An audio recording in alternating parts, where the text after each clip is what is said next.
My name is Helen Lee. My husband Joseph and I are serving in Guatemala in Central America. Well, many years ago we started our ministry in Latin America. We spent 15 years in Lima, Peru first, and then we were redeployed to Guatemala.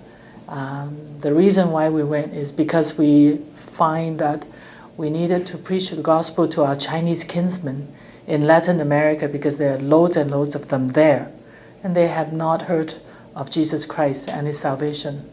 And so we wanted to go down there and tell them about Christ. At first it was difficult. My first daughter, Janie, was born in Costa Rica when we were learning Spanish. It was tough, and she was cesarean, but we were very thankful at this stage that they were all born and raised in Latin America. And then our second son and youngest daughter were born in Peru when we were first there. And they were going to a boarding school in Quito, Ecuador.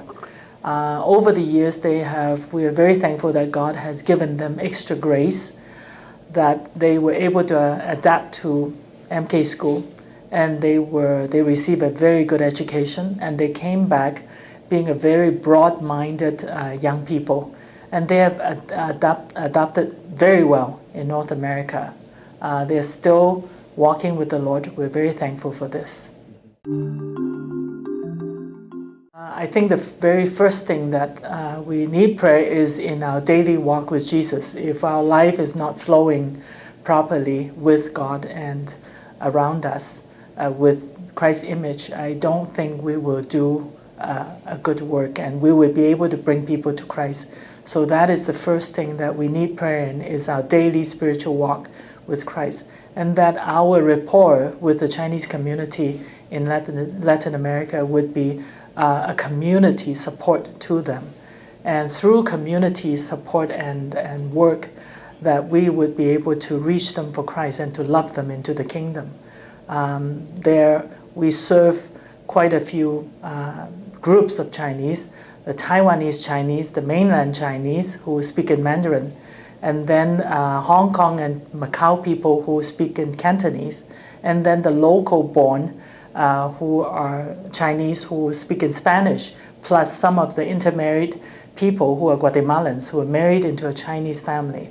So these are the four groups that we minister to.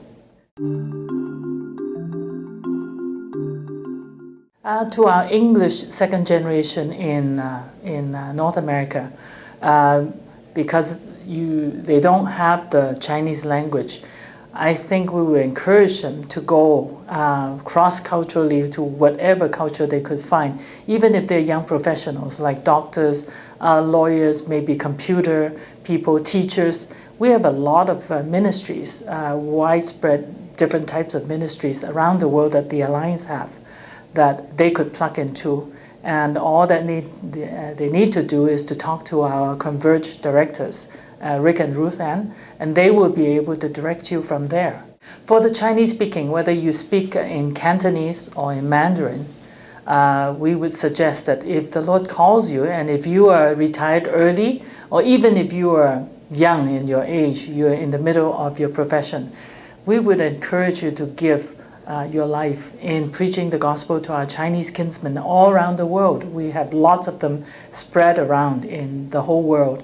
The Chinese-speaking Mandarin or Cantonese, we have a lot of possibilities. In fact, we can actually, for example, in Latin America, we have quite a few fields that we need to open and sustain.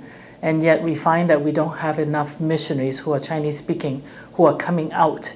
And so if you speak Chinese, you're able to minister to a Chinese-speaking, the Cantonese-speaking, the Mandarin-speaking from China or from Taiwan. And we need those kind of pastors, teachers, and maybe professionals who would come alongside, even in the local churches, to bring people to Christ and also to help disciple them in our own Chinese language, and then build up the church or even evangelize them.